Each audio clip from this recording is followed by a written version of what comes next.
আসসালামু আলাইকুম। কেমন আছেন আপনারা সবাই? আশা করছি আল্লাহর রহমতে অনেক অনেক ভালো আছেন। আমিও অনেক ভালো আছি। আজকে তৈরি করে দেখাবো একটা ভিন্ন স্বাদের পারফেক্ট একটা পরোটা রেসিপি। এই পরোটাটা খেতে কিন্তু ভীষণই মজার। আর এই পরোটাটা আপনারা ভাজি মাংস কোনো কিছু ছাড়াই দু একটা এমনিতেও খেয়ে নিতে পারবেন, কারণ এই পরোটাটা খেতে হালকা একটু মিষ্টি অনুভব হবে। গরম গরম এটা খেতে ভীষণই মজার লাগে। আর বাচ্চারা তো এটা খুবই মজা করে খেয়ে নেবে, কারণ এটা একটু হালকা মিষ্টি তাই। এই পরোটাটা দেখেন কতটা সুন্দর ফুলকো এবং পারফেক্ট হয়েছে। আমার সবগুলো পরোটাই কিন্তু এরকম সুন্দর ফুলকো এবং পারফেক্ট হয়েছে।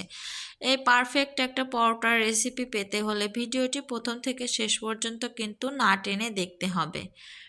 তো আমি এখন প্রথমে দেখিয়ে দিচ্ছি।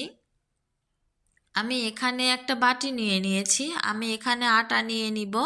এখন আমি 2 কাপ আটা দিয়ে দিলাম। এখন দিয়ে দিচ্ছি আমি 1 চা চামচ লবণ, দিয়ে একটু মিশিয়ে নিলাম। আর 1 টেবিল চামচ দিয়ে দিলাম আমি চিনি। এখানে ময়াম করার জন্য আমি 1/4 কাপ তেল নিয়ে নিয়েছি। এখন আমি সবগুলো উপকরণ হাতে খুব সুন্দর করে মেখে মিশিয়ে নিচ্ছি। এটাকে কিন্তু খুব সুন্দর করে মিশাতে হবে।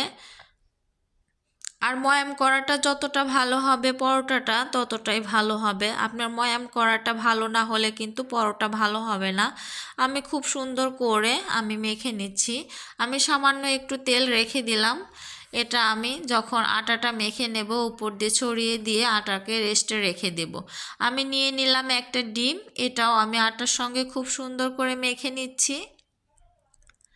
এখন আমি দিয়ে দেব গরুর দুধ, আমি জাল করে রেখেছিলাম।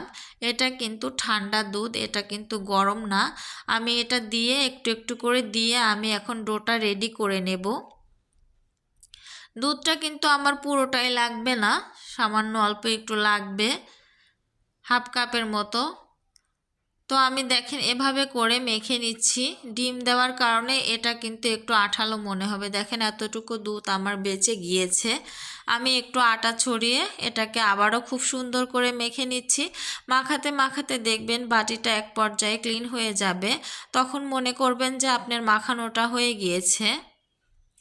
দেখেন আমার বাটিটা কিন্তু ক্লিন হয়ে এসেছে। এখন আমি উপর দিয়ে একটু তেল মেখে এটাকে আমি রেখে দেব 15-20 মিনিটের জন্য। আপনারা চাইলে যদি হাতে টাইম না থাকে আরও একটু মেখে নিয়ে সঙ্গে সঙ্গেই কিন্তু এটা বানিয়ে নিতে পারেন। তো আমার হাতে টাইম আছে তাই এটাকে আমি 15 মিনিটের জন্য রেখেছিলাম, রেস্টে রেখেছিলাম। এখন এটাকে আমি আবারও একটু পিঁড়ির উপর নিয়ে খুব সুন্দর করে মেখে নিচ্ছি, কারণ এই মাখানোটা যত ভালো হবে আপনার পরোটাটা কিন্তু ততটাই ভালো হবে। যত ভালো করে মাখবেন পরোটা ততটাই ভালো হবে। এখন আমি লেচি কেটে নিচ্ছি। আমি এরকম বড় বড় টুকরো করে, দেখেন আমার 6টা লেচি হয়েছে। 2 কাপ আটাতে আমি 6টা পরোটা তৈরি করে নিচ্ছি। আপনারা ছোট ছোট পরোটা তৈরি করলে আরও একটু বেশিও হতে পারে। আমি এখন বেলে নিচ্ছি। আমি একটা বড় রুটি বেলে নিয়েছি। এখন আমি তেল দিয়ে একটু মেখে দিচ্ছি, চতুর্দিকে তেলটা লাগিয়ে দিচ্ছি। এখন আমি এক পাশটা ভাঁজ করে দিলাম, আরেক পাশটাও ভাঁজ করে দিলাম, দিয়ে আমি এই পাশটাও এভাবে করে ভাঁজ করে দিলাম। আমরা পরোটার ভাঁজ কিন্তু কম বেশি সবাই পারি, এটা শেখার কিছু নেই। এটা আমরা সবাই পারি কম বেশি পরোটার ভাঁজ। এখন আমি আরও একটা তৈরি করে নিচ্ছি। আমি বাসায় এভাবে করেই পরোটা তৈরি করি, আর আমার বাচ্চারা এই পরোটাটা খেতে ভীষণ মজা করে খায়, ভীষণ পছন্দ করে। এই পরোটার রেসিপিটা আসলে আমার হাজব্যান্ডের কাছ থেকে শেখা। ওর হাতের এই পরোটাগুলো খেতে ভীষণই মজার হয়। তো আমি ওর মতো অতটা পারফেক্ট করে পারছি কিনা জানি না, তবে চেষ্টা করছি। এই পরোটাটা খেতে ভীষণই মজার হয়, ভীষণই মজা লাগে। আমার মেয়েরা তো খুবই পছন্দ করে। আমার হাতের পরোটার চেয়ে ওর বাবার পরোটাটা বেশি পছন্দ করে ওরা। দেখেন আমি সুন্দর করে পরোটাটা বেলে নিয়েছি। এখন এটা আমি ভাজার জন্য প্যানে দিয়ে দিলাম। একটু একটু ফুলে উঠছে, এই পর্যায়ে আমি পরোটাটা উল্টিয়ে দেব।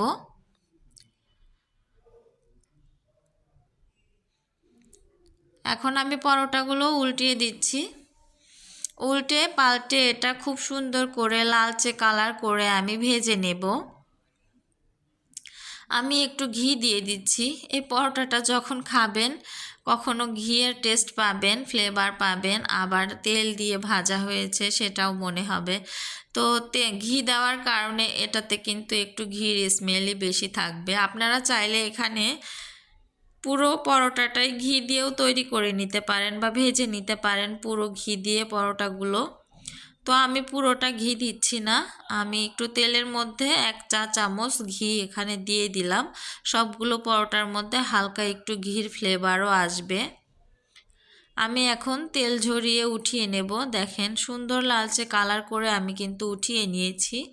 আমি দ্বিতীয়টাও দিয়ে দিলাম। আমি একে একে করে সবগুলো পরোটা এরকম সুন্দর করে ভেজে উঠিয়ে নেব।